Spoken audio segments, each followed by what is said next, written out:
To'rtta hadis. Ulamolar aytadi, mana shu to'rtta hadis islomiy xulqlarni o'zida jamlagan. 4 dona hadis.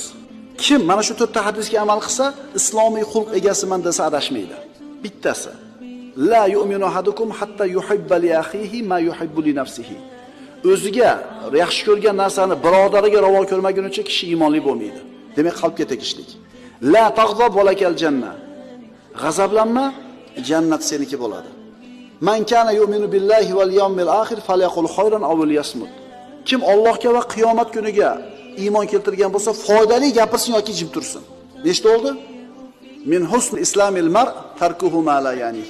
Kishi unga daxli bo'lmagan ishlarga aralashmayotganligi, unga aloqasi bo'lmagan gaplarni gapirmayotganligi islomining go'zalligidandir. Demak, mana shu to'rtta hadisda kim o'zini hayotda tatbiq qila olsa, islomiy xulq egasiman deb o'rsin.